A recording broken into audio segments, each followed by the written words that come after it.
జనవరి 26 నుంచి మాకు తోడుగా మీరు. ఇకపైన సోమవారం నుండి శనివారం వరకు ప్రతిరోజు మధ్యాహ్నం 3 గంటలకు.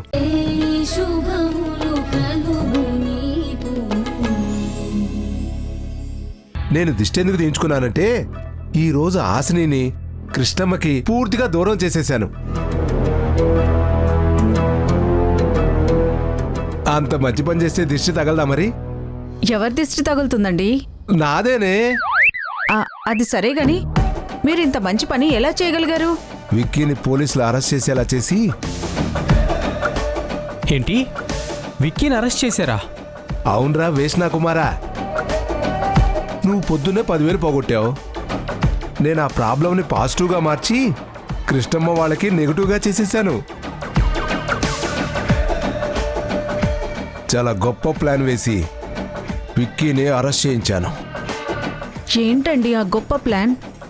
నేనే కళ్యాణికి తోటలో పేకాట జరుగుతుందని ఆకాశరామంలా ఫోన్ చేసి ఆ తర్వాత విక్కీని తోటలోకి తీసుకెళ్లాను. అరుంధతిని రెచ్చగొట్టాను, హాసినిని ఉసిగొలిపాను. అదెళ్ళి వాళ్ళింట్లో వాళ్ళతో గొడవ పెట్టుకుంది. అటు పుట్టింటి వాళ్ళకి దూరం అయిపోయింది, అలానే ఇలా అత్తింటికి దగ్గర కాలేదు. పుట్టింటి వాళ్ళ సపోర్ట్ అది తీసుకోదు, అత్తింటి వాళ్ళు దానికి సపోర్టే చేయరు. కాబట్టి మనం ఈ పరిస్థితిని క్యాష్ చేసుకొని కృష్ణమ్మతో కన్నీళ్లు పెట్టించాలి. ఓ కుటుంబాన్ని రోడ్డుకి ఈడ్చేయాలి. ఓ కృష్ణమ్మ పొగరు దించేయాలి. ఆహా నాన్న, నువ్వు భలే టాలెంట్ ఉన్నాడు నాన్న. ప్రతి పని సక్సెస్ఫుల్గా చేస్తున్నావు. నేనే అన్ని ఫెయిల్ అవుతూ వస్తున్నాను.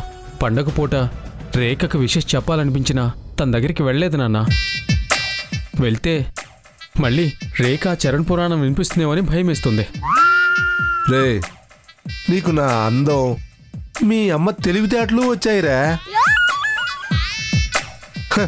ఏమీ చేయలేం. కొన్ని జీవితాలు అంతే, బ్యాడ్, వెరీ బ్యాడ్.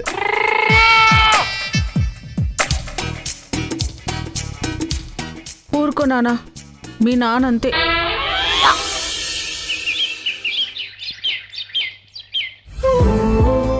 అక్క, ఈసారి హాసిని లేకుండానే సంక్రాంతి పండుగ రోజు అయిపోయింది.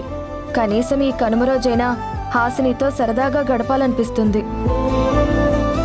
నేను కూడా హాసినిని చాలా మిస్ అవుతున్నాను. ఏంటో, మనసులో ఉన్న మనుషులు దూరంగా ఉంటే చాలా వెలితిగా అనిపిస్తుంది. ఇలాంటి పండుగలప్పుడు అది మరీ ఎక్కువగా అనిపిస్తుంది కదక్కా.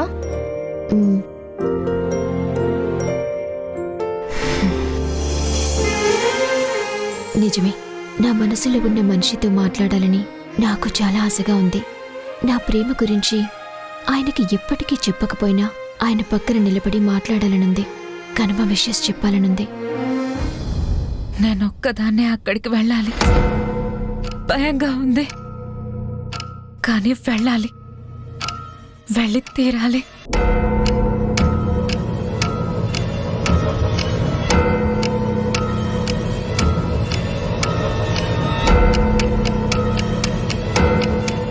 సునేనా,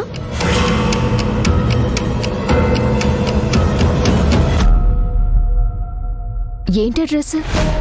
కొత్త బట్టలు వేసుకోలేదేంటి? అది అది మరి కొత్త బట్టలు కట్టుకోకుండా ఈ పాత చుడిదారే వేసుకున్నావెందుకు? అదేంటంటే. ఏమైంది సునేనా, ఎందుకలా ఉన్నావు? ఏం లేదక్కా, నా ఫ్రెండ్ రమ్మని ఫోన్ చేసింది. వెళ్ళొచ్చాక డ్రెస్ మార్చుకుంటాను. సునేనా,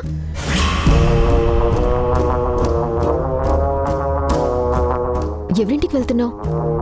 ఎందుకక్కా? నేను బండిలో డ్రాప్ చేస్తాను. అయ్యో వద్దక్కా, నీకెందుకు శ్రమ, నేను వెళ్తాను. ఒక్కదానివి ఎందుకు, నేను దింపుతానులే పదా. అవును, నువ్వెవరి దగ్గరికి వెళ్తున్నావు? అది రైల్వే స్టేషన్ దగ్గర రూపా ఉంది కదా, దాని దగ్గరికి. అంత దూరం ఒక్కదానివే ఎలా వెళ్తావు? అక్క దింపుతానంటుంది కదా. అది కాదక్క, రూపాయి ఇటువైపే వచ్చిందంట. మార్కెట్లో ఏదో తీసుకొని మన ఇంటి సందు చివరికి వస్తానంది. నన్ను అక్కడికి రమ్మంది.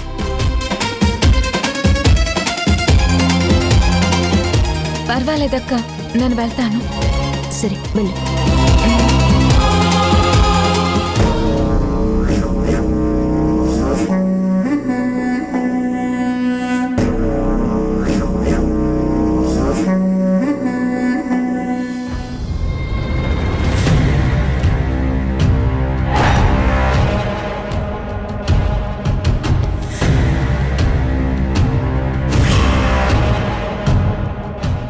అక్కని తీసుకెళ్లాలనే ఉంది, కానీ కుదరదు. అమ్మా, నువ్వే నాకు తోడు.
రేయ్ చరణ్,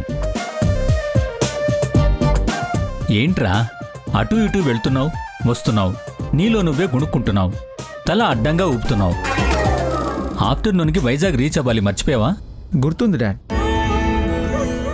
ఆ పని మీద కదా బయలుదేరదాం అనుకుంటున్నాను, కానీ ఆ విషయం వారాహికి చెప్పాలనిపిస్తుంది. వారాహికి కనుమ విషయస్ కూడా చెప్పాలనిపిస్తుంది.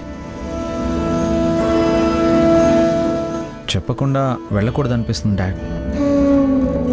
వాళ్ళ ఇంటికి వెళ్ళాలి అనిపిస్తుంది, కానీ కారణం లేకుండా ఓన్లీ విషెస్ చెప్పడానికి వాళ్ళ ఇంటికి వెళ్తే వాళ్ళు ఏమనుకుంటారో అని కూడా అనిపిస్తుంది.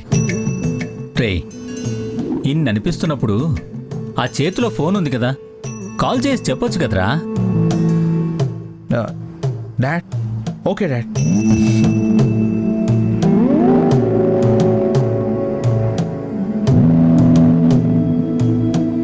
చరణ్ గారికి విషెస్ చెప్పాలి.